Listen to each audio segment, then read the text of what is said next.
할렐루야. 할렐루야. 한 주간도 승리하시고 이렇게 주님을 사모하는 마음으로 주님 전에서 만나게 돼서 반갑습니다. 오늘은 요한계시록 21장 9절로부터 27절, 22장 1절로부터 6절까지.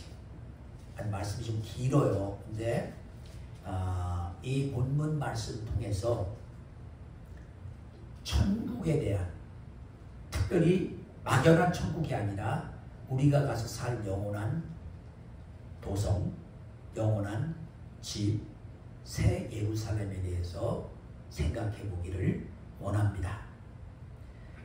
잠시 기도하고 말씀을 듣겠습니다. 주님 감사합니다. 우리에게 이 땅이 우리가 살 영원한 곳이 아니고 이 땅은 잠시 우리가 살다가 떠날 정거장과 같은 곳이고 이제 우리가 가서 영원히 살 새 예루살렘에 대해서 오늘 요한계시록 21장, 22장을 통해서 사도 요한에게 보여주신 그 새 예루살렘을 살펴보며 우리가 갈 그곳을 깊이 기대하고 또 사모하는 마음을 가질 수 있도록 은혜를 베풀어 주옵소서. 감사드리고 예수님의 이름으로 기도합니다. 아멘.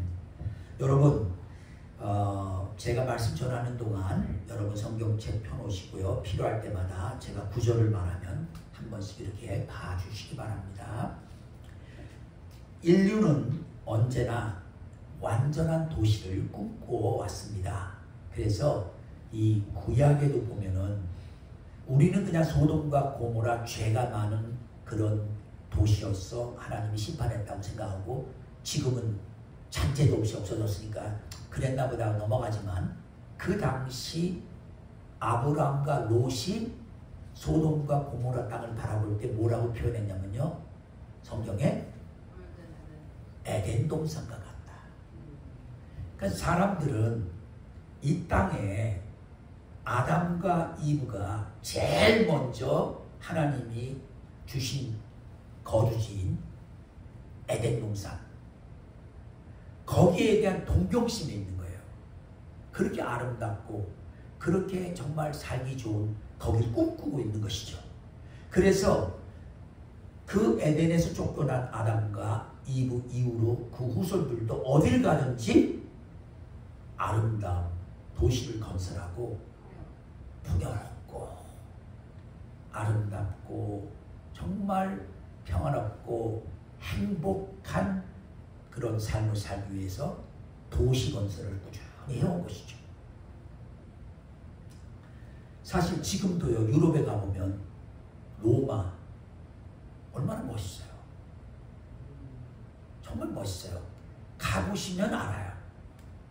저도 안 가봤으면 뭐 그렇다더라 그러는데 그래도 다행히 몇 시간은 아니지만 짧게라도 갔었어요. 시간이 없어갖고 가서 3시간인가 만에 뭐 거기 여기 저기 거기다 또 특별히 우리는 관심이 교회와 관련된 거니까 사도 베드로가 또 사도 바울이 목이 잘려서 죽은 그런 순교 장소 뭐 이런 데 주로 방문을 갔으니까 많은 걸 못 봤어요. 그러나 여전히 얼마나 아름다운지 몰라요. 그래서 이태리, 프랑스, 뭐 이런 나라들은, 스페인 이런 나라들은요, 1년에 뭐 몇천만 명씩이 관광을 가는 거예요. 너무 아름답고 잘 꾸며져 있으니까. 그런데 분명한 거 한 가지는요, 우리가 사는 도시는 어디든지 아무리 아름답고 아무리 멋있게 꾸며놨어도 늘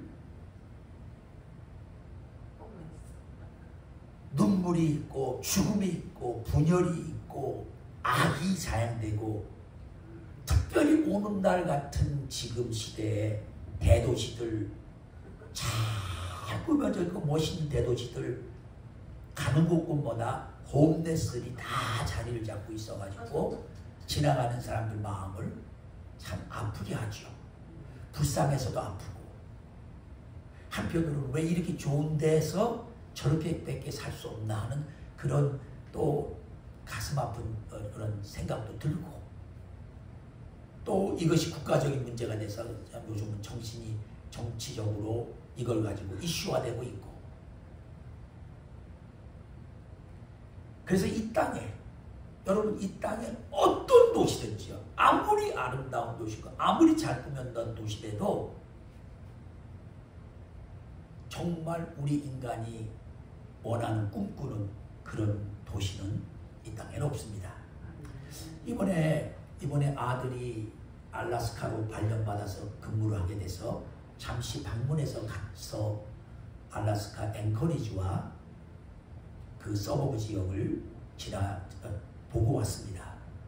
뭐 저는 뭐 알래스카 하면 눈이나 덮여 있고 그냥 뭐 아무것도 없는 줄 알았더니요, 너무 아름다운 거예요. 아직까지 아름다운 모습의 그 자연, 그래도 꽤 봤다고 하는데 알래스카만큼 아름다운 데는 없는 것 같아요. 스위스 아무것도 아니에요. 뭐 알프스 산 뭐 다 하지만 아무것도 아니에요. 정말 아름다워요. 그래서 혹시 집이라도 좀 싸면 나중에 은퇴하면 아들 있으면 거기 가볼까 해서 물어봤더니 부채는 집도 비싸요. 다 밀ион이에요. 그래서 우리는 가서 살 수가 없는 것이구나. 그리고 너무 그 산자락도 아름답지만 그 산에 구름들이 걸려있고, 몇천 메타짜리 산도 아니에요. 1000m 조금 넘는 산인데도 그 산 꼭대기에는 눈이 이렇게 아직도 그대로 작년에 왔던 눈이 아직까지도 있어요. 그 모습이 그렇게 아름다워요. 그리고 그 침엽수 빼쪽빼쪽 하늘을 향해 올라가는 침엽수 그 나무들이요, 그렇게 푸르고 멋있어요. 곳곳마다 강이 흐르고, 1년 전에 나갔다가 집을 찾아 돌아오는 연어들은 강에서 꽉 차서 그냥 줄기차게 올라오고 있는 모습, 간간히 나타나는 고음들, 어휴, 정말 너무 멋있어서 이렇게 눈물이 나면서 갑자기요, 눈물이 물컥 나면서, 야, 이렇게 멋있는 데가 있네. 근데 알래스카 하면 그냥 왜 근데 알래스카 하면 사람도 살 수 없는 아주 그냥 이상한 동네로만 생각했을까? 예, 겨울 되면 춥대요. 예. 그러면서 제 마음속에 이렇게 아무리 아름다워도 문제는 내가 여기 영원히 살 곳이 아니구나. 그래서 마음이 이렇게 알게 모르게 슬픈 마음이 있구나. 그런 생각을 하면서 내가 이 땅을 떠난다면 내가 갈 곳은 이 지구의 어느 곳도 아니고 결국은 하나님께서 우리를 위해 우리의 살 쉘터를 준비하신 곳, 바로 하늘나라, 그곳에서도 특별히 새 예루살렘, 우리가 가서 영원히 살 곳인데 그곳에 대해서 사모하는 마음을 갖게 되었습니다. 그래서 오늘 본문 말씀이 요한계시록 21장 9절부터 27절과 22장 1절부터 6절은 그 우리가 갈 새 예루살렘의 모습을 잘 그려주고 있습니다. 이 하나님께서 우리에게 주실 우리가 살 곳인 예루살렘은요, 오늘 본문에서 읽다 보면 알겠지만 하늘에서 내려온다는 거예요. 이게 무슨 말이에요? 우리가 건설해서 우리가 만든 그런 것이 아니라 우리의 노력으로 우리의 땀을 흘려서 우리가 만들어서 우리가 영원히 살려고 하는 그런 집이 아니라 우리의 노력은 아무런 의미가 없고 하나님이 우리를 위해 하나님이 준비하신, 그래서 이걸 다시 말하면 은혜의 집.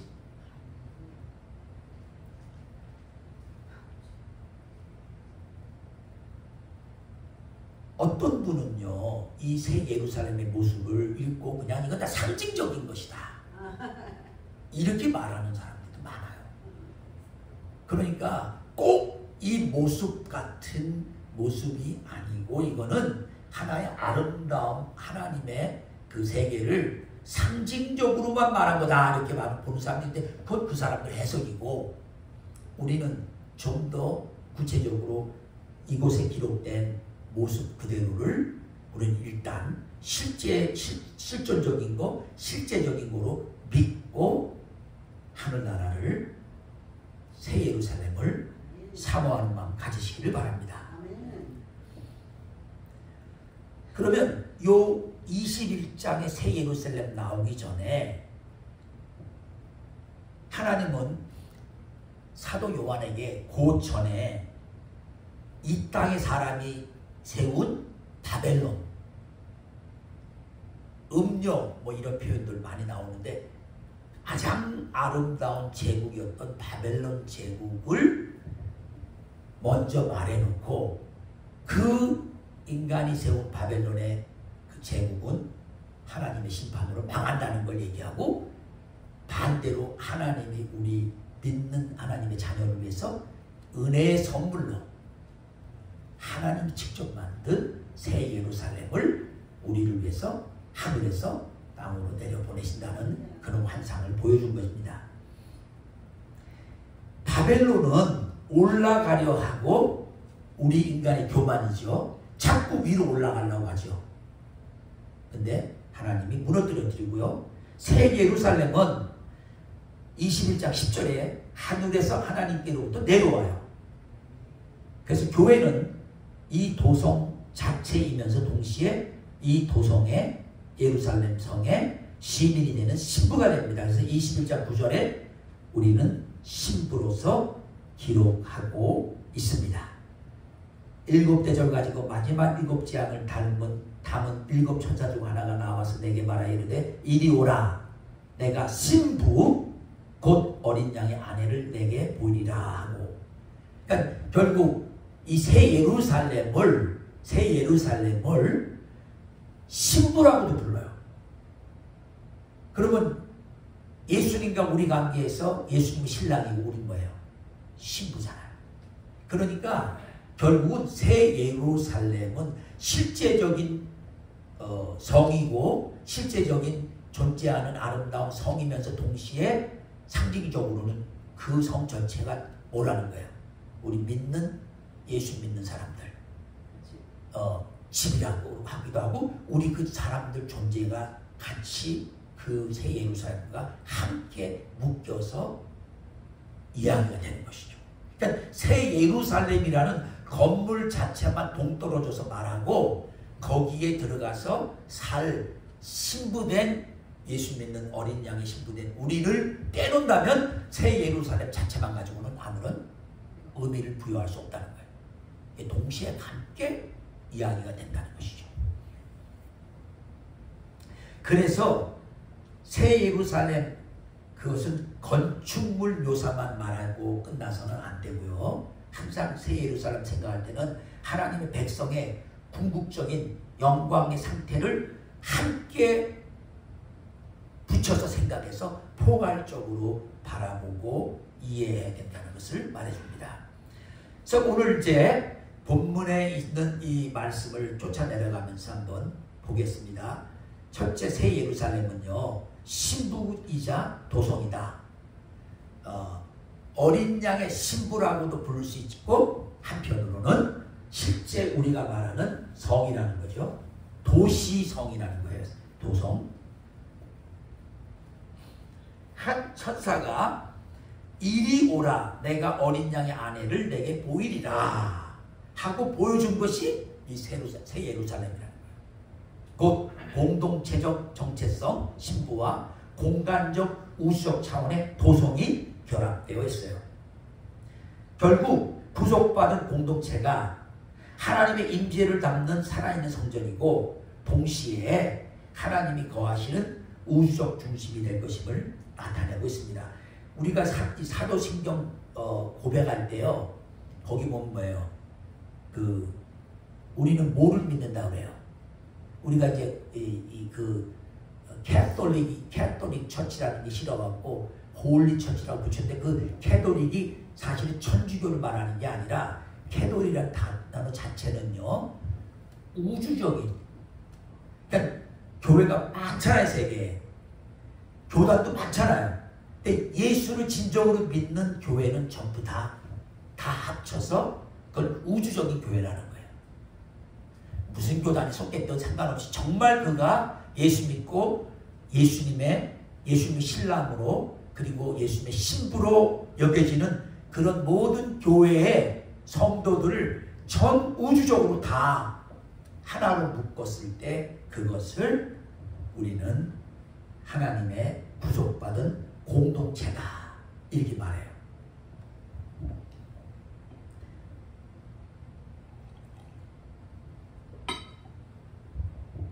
그래서 우리가요 이 땅에 사는 동안에 때로는 우리는 이제 하나님의 성에 한국 총회 소속 오토마이어에 있는 글로벌 처치 미션 처치 인터내셔널 요 작은 교회 충북 한인교회 여기 모였으니까 여기 있는 사람만 봤단 말이야.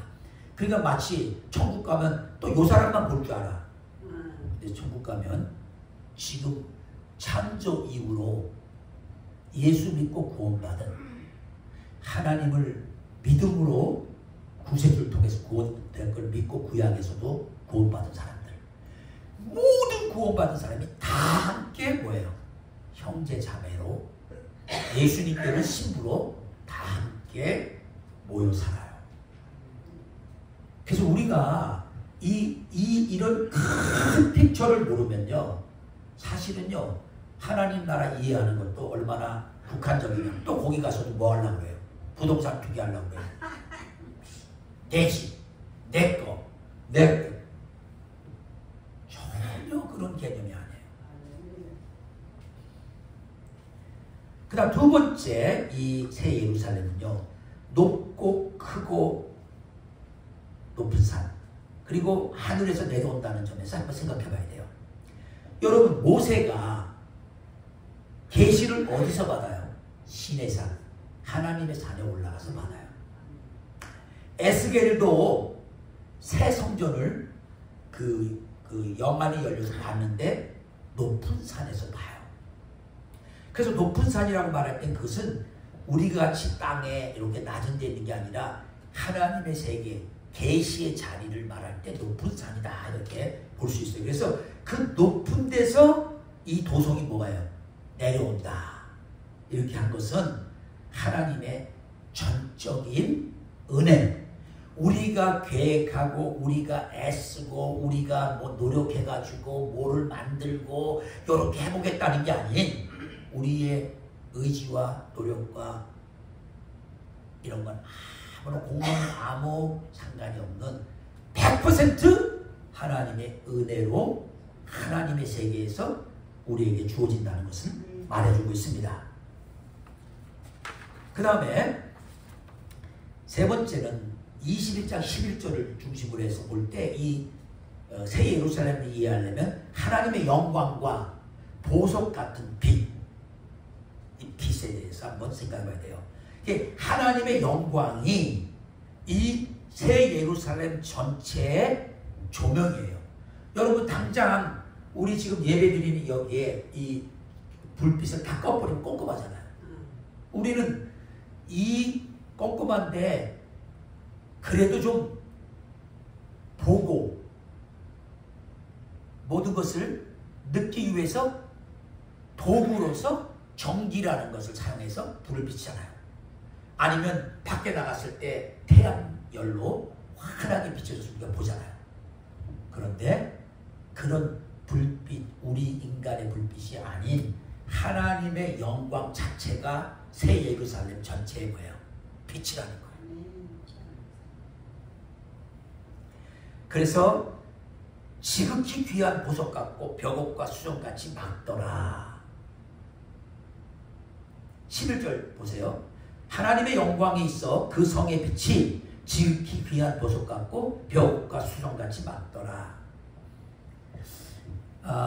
뭐 저는 관심도 없었지만 또 돈도 없고 관심도 없어서 뭐 보석을 뭐 가지고 있는 게 없어요. 그나마 결혼 때 아내가 해준 그 금가락지 그 그 반지를 장인 어른께서 오셨을 때 제가 안 끼고 있으니까 그러다 잊어버려 그래서 그러면 장인 어른께 제가 아버님 좀 끼고 계시라고 잠깐 빌려드렸다가 그 다음에 저를 도로 돌려줬는데 제가 그때 어디서 잊어버린 거예요. 그래서 지금까지도 반지가 없이 지내는데 우리 아내는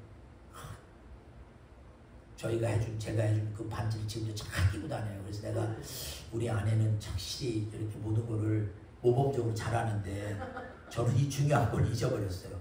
뭐 보석에 대해서는 뭐 그러니까 잘 몰라요. 근데 여기 보면요 11절에 귀한 보석 같고 벽옥과 수정같이 막더라. 근데 수정은요, 크리스탈 수정은요 그런 데로 쿼츠 이런 것들은 가끔씩 보잖아요. 이런 데서. 근데 요새는 내가 유리, 그 수정처럼 보이는 유리로 된 그릇들을 이렇게 보기만 해도 이렇게 비추니까요. 이렇게 비추잖아요. 예? 이런 걸 보면은 이 뭐 보석이라는 게 이렇게 투명하고 빛이 오면 빛이 통과하고 어둡지가 않단 말이에요. 첫째, 그걸 말하려는 거예요. 이게 성경책이지만 이런 물질은 빛이 투과하지 않으니까 이 색깔대로 이렇게 검었잖아요. 그러니까 뭐 이게 빛나지 않는다는 얘기죠. 이런 것들은 그냥 이렇게 빛이 통과하니까. 그런데 한마디로 하나님의 영광 때문에 그 모습이, 도성의 전체 모습이 환해요. 막 보석 같고, 예? 수정처럼 막 이렇게 맑고.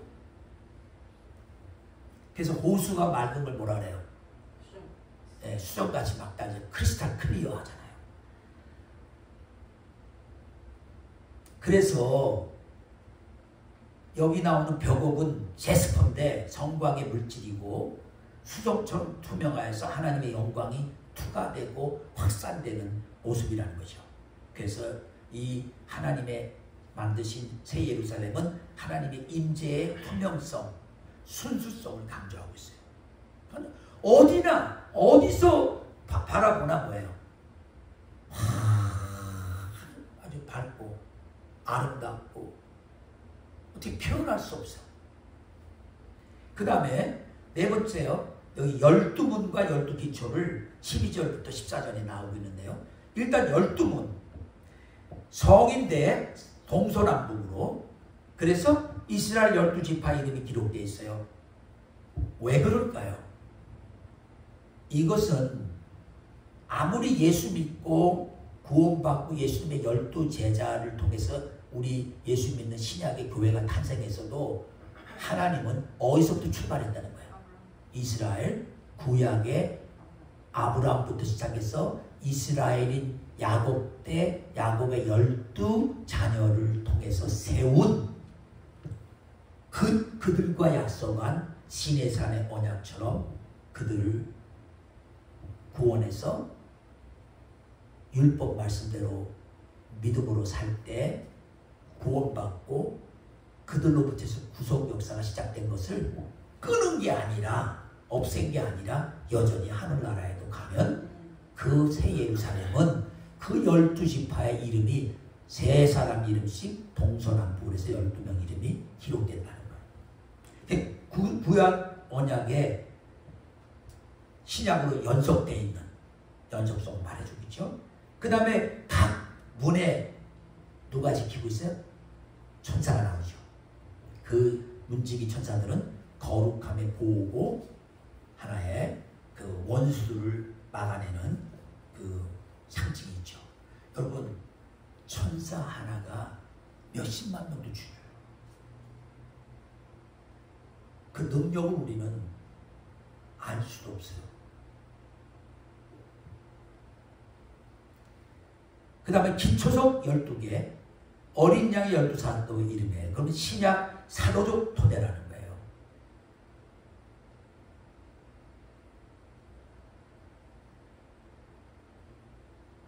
그 하나하나가 하나님의 한 백성, 에베소서 2장 20절에 말하는 교회는 단절이 아니라 완전한 성취예요. 그러니까 구약의 이스라엘 12지파로부터 구원 역사 시작해서 말한 게 예수님을 통해서 12제도, 12사도, 제자, 12사도들의 이름이 또 그 기초 속에 다 이렇게 있는 걸 통해서 한마디로 새 예루살렘이라는 성 전체, 신부로도 말하고 하나님의 도성이라고도 말하고 예수 그리스도로 인하여서 구원받은 모든 구원받은 성도들의 공동체라고도 말할 수 있는 이 새 예루살렘 전체는 신약과 구약이 다 동시에 완성돼서 이루어진 하나님의 도성인 거예요.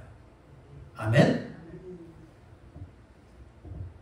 그러면 여러분의 영적으로 눈이 열렸다면요, 자연이 뭐예요? 구약의 믿음의 선진들, 구약의 우리하고는 한 번도 상관없는 그 이삭이든 또는 여호수아든 또는 삼손이든 모세, 모든 구약에 나오는 믿음의 위인들도 다 여전히 우리의 가족이고 우리가 영원히 함께 하나님 준비한 새 예루살렘에서 살 그런 형제 자매인 거예요. 아멘. 그 다음에 치수가 나와요. 21장 15절부터 17절에 보면 정확하게 그 치수가 나오는데요. 여기 보니까 성과 문들과 성곽을 측량하려고 금갈대자를 가졌는데 성은 첫째 네모나다는 거예요. 길이와 넓이와 다 높이가 다 같아요. 그 갈대자로 쟀더니 성을 측량하니 12,000 스타디온, 길이와 넓이와 높이가 같다. 그 12,000 스타디온은 1스타디온이 185m이기 때문에 계산하면요 2220km예요. 상당히 넓어요.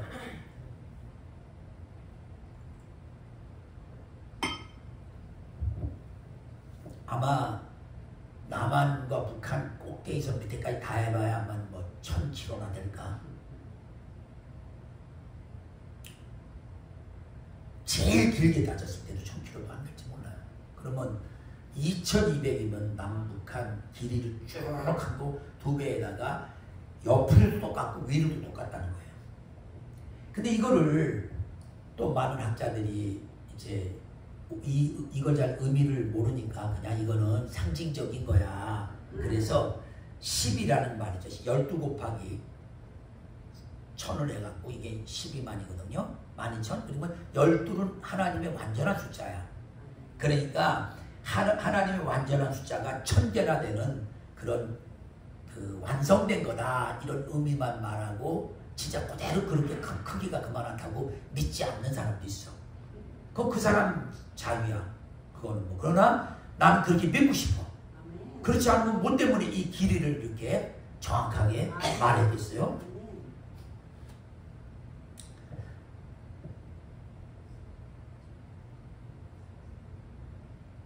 그 다음에 성벽 두께는요 144규빗. 이것도 12 곱하기 12이에요.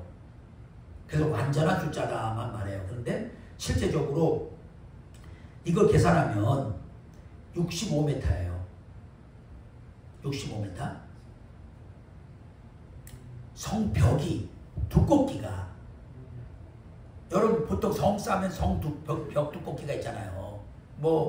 만리장성들이 말이 한 마리 다 지나갈 수 있을 정도만큼 했다고 굉장하다고 그래요. 성벽 두껍기가 그 위로 말이 다닐 만큼 크다 정도인데 65m면요 말 한 마리 정도 지나가는 게 아니라 자동차가 뭐예요? 자동차가 3차선으로 그냥 6차선으로 그냥 왔다 갔다 할 만큼 그게 두꺼운 거죠.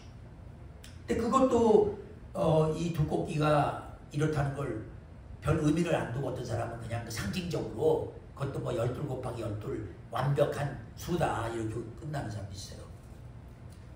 근데 그렇게 믿는 사람들은요 또 그런 이유가 있어요.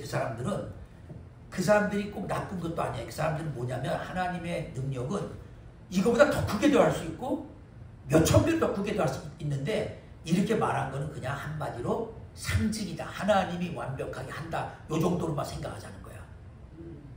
하나님의 능력을 제한시키려고 그 65m가 아니다 이렇게 말하는 게 아니라 더 크게도 할 수 있는데 하나님이 뭐 이거 표현을 그랬다. 그러나 일단은 저는 문자적으로 기록된 대로 믿고 싶어요. 65m 여기 보니까. 그 다음에 재료와 투명성, 하나님 나라의 재료와 투명성 18절 21절에 보면 성은 정금 같다 그래서 맑은 유리 같다. 난 금도 제대로 본 게 없는데 금반지 하나 결혼 때 받아갖고 아까 잊어버렸다 그랬잖아요. 근데 여기 보니까 아주 정금인데 얼마나 많은지 금인데 그냥 유리처럼 다 비춰. 황금이면서도 유리처럼 투명해. 그 한마디 다른 말, 이거 다른 표현이 아니라 더 이상 불순물이 없는 정결한 영광의 그런 물질이다. 이런 것을 말해주고요. 길은 한 덩이 순수한 금덩어리가 길이야. 참 이상하게 산을 바라보고 산을 걷잖아요. 걷다가 부드러운 땅을 걷다가 바위가 나타나잖아요. 그러면 그 아름다운 바위 하나만 봐도 돼요. 압도돼요. 근데 길 자체가 금이라고 생각해보세요. 이건 압도 정도가 아니라 그냥 서 있으면 뭐예요? 아마 저 눈물이 많이 날 것 같아요. 그래서 새 창조에서는 물질도 부패하지 않고 만약에 나무로 만들면 부패할 거 아니야. 썩을 거 아니야. 그러니까 전부 다 부패하지 않는. 여러분 그래도 그런 보석은 아니래도 지금 이 정도 되는 유리그릇 크리스탈만 해도 어때요? 왜 좋아요? 이거 안 썩잖아요. 이거 받침 이거 안 썩잖아요. 그러니까 항상 이렇게 투명하니까 빛나고 이렇게 빛이 비치고 그러니까 환하고 보기 좋잖아요. 근데 뭐 이건 뭐 비교 안 되죠. 여기는 완전히 투명해서 이 빛이 통과할 정도로 그런 아름다운 그런 금덩어리가 다 이 새 예루살렘 성벽의 성전에 있다는 거죠. 그 성곽은 벽옥으로 쌓였고 성은 정금이고 맑은 유리 같다. 대단합니다. 그래서 성전은 없다. 자, 우리는 이 땅에서는 이제 예배당, 우리 여기 예배드리는 예배당이고 교회고 또 유대인들은 회당이라고 하고 시내가구라고 하고 또 템플이라고 하고 이제 이러죠. 생추어리 뭐 이렇게 하잖아요. 근데 이 땅에서는 우리가 하나님 예배하기 위해서는 하나님의 성전을 짓고 하나님이 그곳에 오실 걸 믿고 예배를 드리잖아요. 근데 천국에 가면 새 예루살렘에 가면 그런 성전이 따로 없다. 22절에 보니까 성 안에서 내가 성전을 보지 못하였으니 이는 주 하나님 곧 전능하신 이와 어린 양이 그 성전입니다. 그러니까 하나님과 우리를 구원하신 어린 양 대신 예수님 자체가 성전이라는 거예요. 그래서 더 이상은 제의적 구분, 제사 드리고 뭐 따로 이렇게 하는 구분이 사라지고 모든 공간이 임마누엘하고 하나님의 임재가 있는 그런 곳이기 때문에 더 이상 이제는 성전이 필요 없는. 그 다음에 빛의 근원도요. 해와 달이 필요 없어요. 우린 이 땅에서 해와 달 때문에 빛을 받고 살잖아요. 어린 양 자체가 뭐예요? 등불이고 또 빛은 생명, 진리, 환희, 정체성의 근원이 되고 죄와 죽음의 어둠이 완전히 소멸되는. 그래서 문들이 낮음으로 항상 뭐예요? 열려 있어요. 네? 완전히 다 열려 있어. 영원히 안전한 곳이다 이거예요. 이곳에 도덕이 존재할 수가 없어요. 악이 존재할 수가 없어요. 아니 이번에 가서 이제 우리 아들 사는 동네가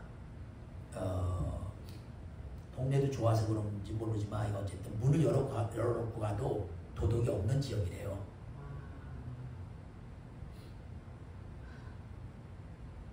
그럼에도 불구하고 나갈 때 문을 닫고 나간다고. 또 혹시나 모르니까. 왜? 이 땅은 어디든지 예수님 말한 대로 이 땅은 도덕과 좀이 먹는 곳이다. 근데 하늘나라는 한마디로 완전히 빛이라 둘러싸고 있기 때문에 안전하고 정말 그 생명으로 가득 찬. 그래서 예수님이 나는 세상의 빛이다. 그 다음에 열방의 영광과 왕들의 영광. 24장 26절인데 구속된 문화에 정화된 영광이 하나님께 드려지는 것인데요. 결국 무슨 얘기냐면 이 땅에서 왕들은 그 나라마다 그 나라를 대표하는 사람이잖아요. 그러니까 구속받고 이 땅에서 왕 노릇한 그 나라마다 왕들이 이곳을 들어와. 그 영광 속에. 그러니까 이 땅에서도 더럽고 추하고 이런 것도 못 들어와요. 이 땅에서 있을 때도 하나님 앞에서 그 영광스럽게 살고 그런 대표가 되는 그런 왕들, 그런 문화권 이런 것들만 이 하나님 새 예루살렘에 들어올 수 있다는 거죠.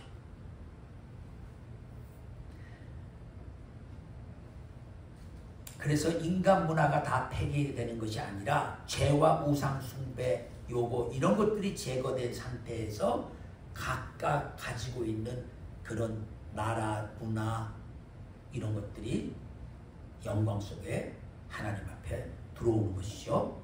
그 다음에 대신 들어오지 못하는 자들은 21장 27절에 보니까 무엇이든지 속된 것이나 가증한 일 또는 거짓말하는 자나 결코 그리로 들어오지 못한다. 오직 어린 양의 생명체에 기록된 자만 들어온다. 여러분 들어오는 자격은 한마디로 뭐라고요? 여러분의 이름이 어디에 기록되어 있어야 된다고요? 예수 그리스도 어린 양의 생명체. 그러니까 예수님이요 어린 양으로 표현되는데 예수님이 십자가에 죽으시면서 저들을 용서하옵소서 주님께서 모든 죄를 용서하는 것으로 인생을 십자가에서 마치시면서 우리 인간들에게 기회를 준 거예요. 다 용서하겠다. 다만 그걸 우리가 뭐예요? 믿음으로 받아들이면 그 사람들의 이름이 이 예수님의 생명책에 기록되기 시작해요. 여러분 제가 여기서요 생명책에 이름이 기록되었다가 지워지기도 한다 뭐 이런 얘기서부터 시작해서 많은 얘기들이 있어요. 그런 얘기는 여기서 하고 싶지 않아요. 일단 여기는 생명책에 이름이 기록되어 있다면 구원받는다는 거. 그러면 여러분이 관심을 가져야 될 것은 뭐예요? 여러분의 이름이 생명책에 기록된 그런 삶을 여러분이 사시면 될 줄 믿습니다. 대신 못 들어오는 것이 많을 텐데 기록되지 않은 여기서 속된 거다. 죄와 관계된 거야 다. 가증한 일이다. 아, 정말 어떻게 저럴 수가 있어. 어휴 저 정말 너무너무 창피스럽고 어휴 우리가 잘 shame on you 그러잖아 영어로. shame on you. 어휴 그 다음에 또 한 가지 뭐야? 속이는 거. 여러분 거짓말하는 거. 여러분 세상에 많은 종교가 있는데요. 예수님을 통해서 구원받는다는 거 말고 말하는 모든 종교는 우리가 그 종교를 다 알지 못하지만 일단 예수님이 가르쳐 주신 구원의 길과 다르니까 다 뭐예요? 거짓말인 거예요.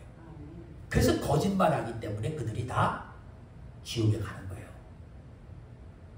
그게 모슬렘이든 그게 부디즘이든 그게 무슨 신두교든 유일하게 어린 양의 생명록에 기록되려면 예수님을 통해서만 구원받는다는 것을 믿지 않는 한은 올 수가 없어요. 그러니까 다른 어떤 종교가 무슨 얘기를 해도 다 그것은 이 기준으로 볼 때 뭐예요? 그건 거짓말하는 자가 되는 거예요. 그래서 다 지옥 가는 거예요. 그 사람이 우리 사람들의 기준을 볼 때 악한 짓을 해서가 아니라 거짓말이기 때문에. 거짓이기 때문에. 그러면 교회 내에서도 마찬가지예요. 우리 성도님 잘 들어보세요. 제가 요새 지난주 3주 동안 계속 똑같이 이 고린도 후서 11장 4절 1절 중심으로 다른 예수, 다른 영, 다른 복음을 증거하면은 그걸 받아들이면 안 된다고 계속 강조했던 이유가 여기 있는 거예요. 교회 내에서도 얼마나 많은 사람들이 예수 그리스도를 정말 믿는 믿음으로만 구원받는다는 이 사실을 그대로 믿어야 되는데 여기다가 자꾸 뭐 더하고 빼고 해서 거짓말을 한다고요. 그러니까 거짓말한 것 때문에 뭐예요? 다 생명록에 이름이 없어. 그 거짓말 때문에 결국은 여기 새 예루살렘 못 들어가는 거예요. 그냥 우리가 말하는 야, 너 밥 먹었어? 그랬더니 먹었는데 먹었다는 거 안 사줄까봐 아니 안 먹었어. 배고파. 이런 식으로 그러면 이게 이제 우리 하얀 거짓말이라고 그러죠. 이 정도 이런 거짓말 때문에 말을 하는 게 아니라 근본적으로 진리를 예수님만이 길이요 진리요 생명인데 그것도 그렇지만 또 그거 말고 또 있어 이런 거 거짓말이죠.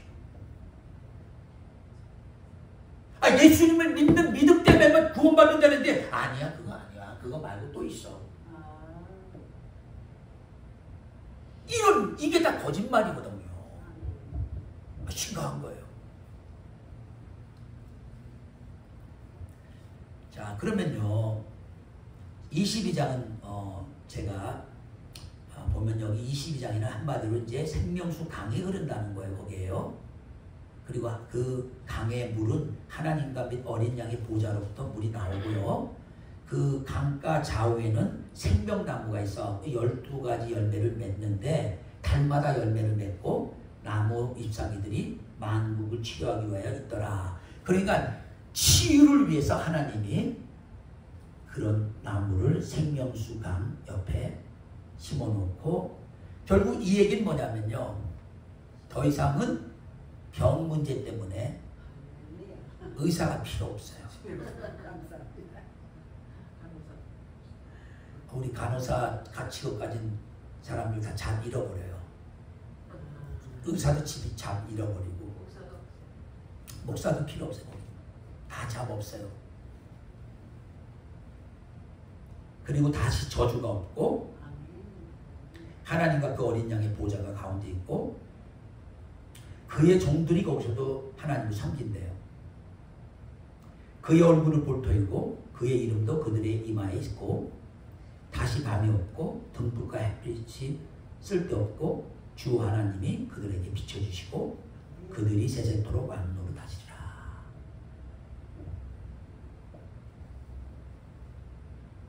여러분 정말 우리가 가서 살 영원한 곳은 이 새 예루살렘이에요. 아멘.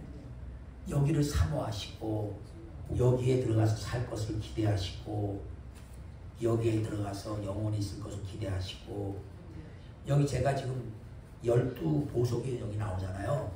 여기 나온 벽옥, 남보석, 옥수, 녹보석, 홍만호, 홍보석, 항옥, 노곡, 다망옥, 비치옥, 청옥, 자수정 이게 다 결국은요 그 하나님과 연결되고 하나님 나라와 연결된 의미가 있는 보석들이고 이 보석들이 또 어디서 발견돼요? 대제사장에 입는 옷에 거기에 이 12보석이 박혀 있어요. 아시고 싶으면 일일이 제가 다 설명하면 이거만 갖고 1시간 하겠어요. 지금 석장 있는데 여러분 제가 원하면 드릴 테니까 한번 나중에 보세요. 그 중에 예를 들면 한 가지만 설명해 드린다면요. 여기 홍보석이 있죠. 홍보석. 그 사디스라고 해요. 영어로요. 카넬리움이라고 하고요. 그 진한 적색이고 적갈색인데 이것은 어린 양의 피와 속죄적 사랑의 열정을 표현해 주는 거예요. 그렇게 알고 계세요?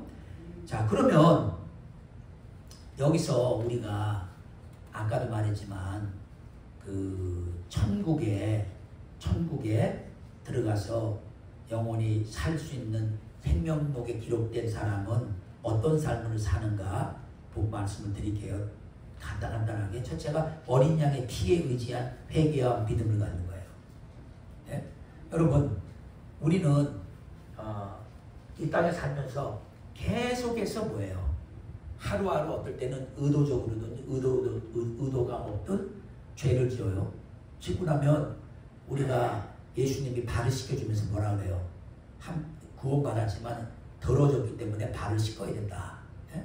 결국 뭐냐면 우리가 예수 그리스도의 보혈피를 의지해서 뭐 하라는 거예요? 이제 한번 회개하고 예수님을 영접한 후에는 어린 양의 보혈피를 의지해서 매일같이 회개하는 믿음, 그리고 꾸준히 그 살고요. 그래서 자기 의가 아닌 십자가 공로로 산다. 그래서 매일같이 뭐 하라는 거예요? 복음을 붙잡으라는 거예요. 매일, 매 순간. 그 다음에 거룩함과 정결. 그러니까 속된 것을 멀리하고 음란한 것, 탐욕, 우상. 여러분, 우리는 자꾸 음란하고 더러운 거는 서로 아유 더러워 안 돼. 그런데 이 탐욕에 대해서는요, 욕심이 많아갖고 저게 뭐야? 아니 10불이면 되는데 다른 사람 가져갈 것까지 다 내가 확 훑어갖고 싹 그 100불인 걸 내가 싹 갖고 올라오고 그 탐욕이요.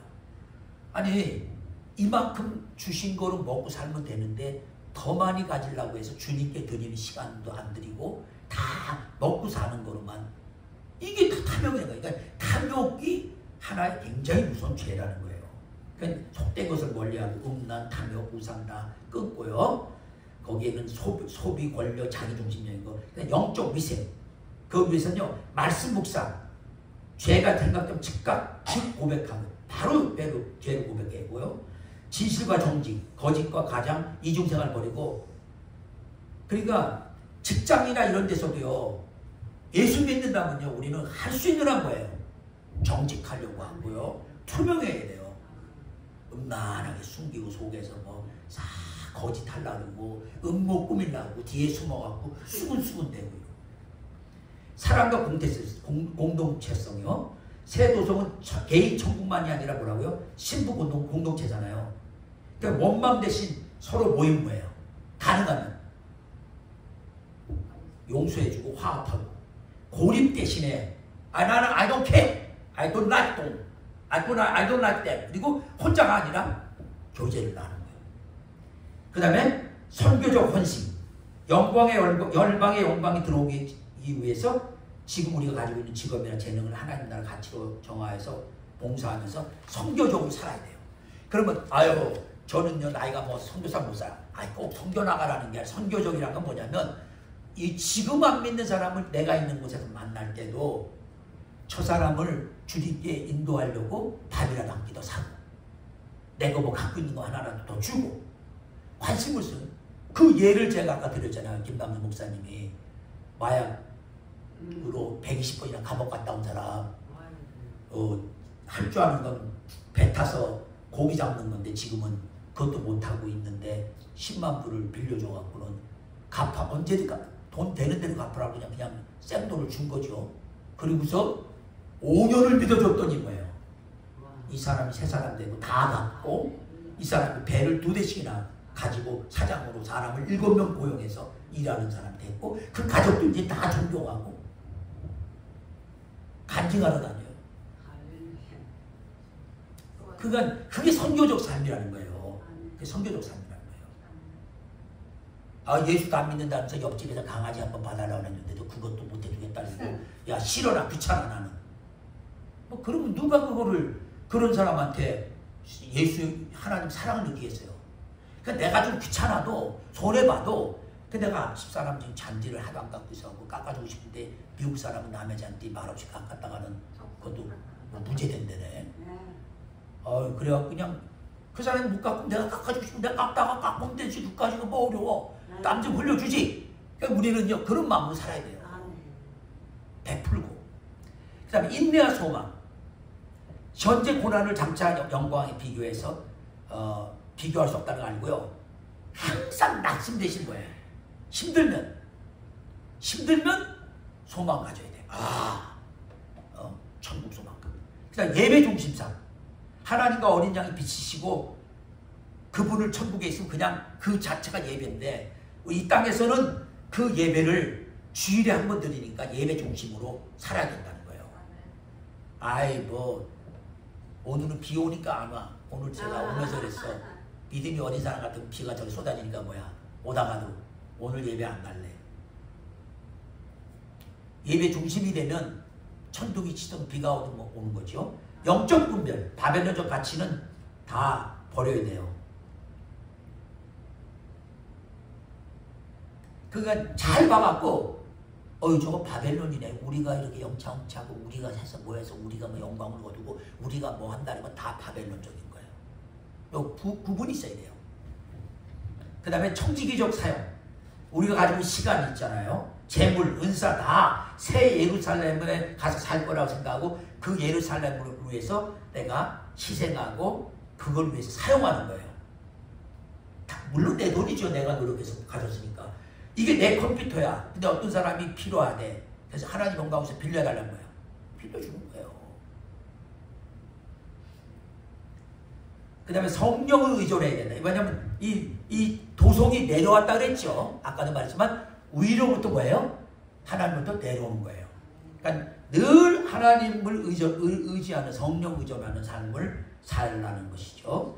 그래서 혹시 이제 마지막이 결론이에요. 여러분 스스로한테 물어봐요. 나는 올라가는 바벨탑을 쌓는 모델로 살고 있는 사람이냐?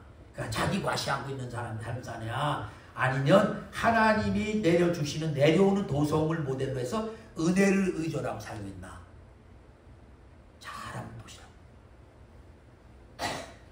내 삶의 색채는 은사 성품 이거는 공동체 기초 속의 한 보석처럼 정결히 다듬어지고 있는지 아니면 나 혼자만 딱 튀어나와서 나 잘난 척 하려고만 쓰고 있는지 그 다음에 버리지 않은 거짓, 더러움이 있는지 있다면 오늘 구체적으로 내가 뭘 회개할 것인지.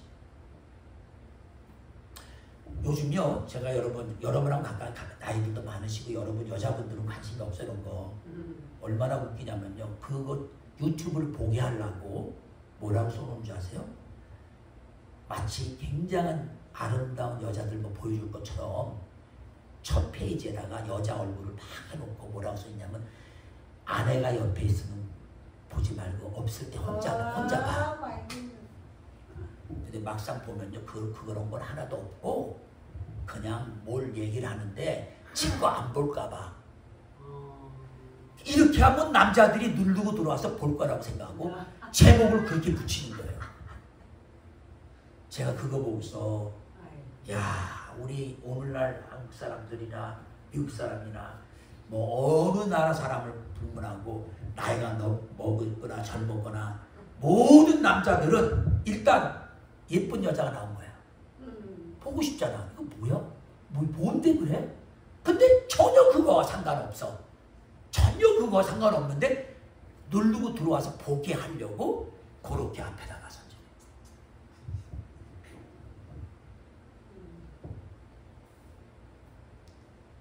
여러분 우리가 왜 속아요?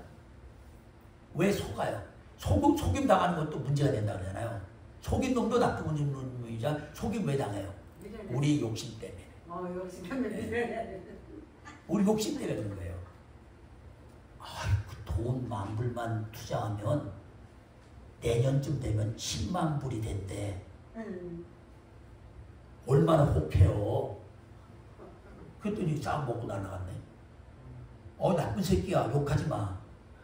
내가 속에 욕심이 있으니까 10,000불, 10만 불 먹으래.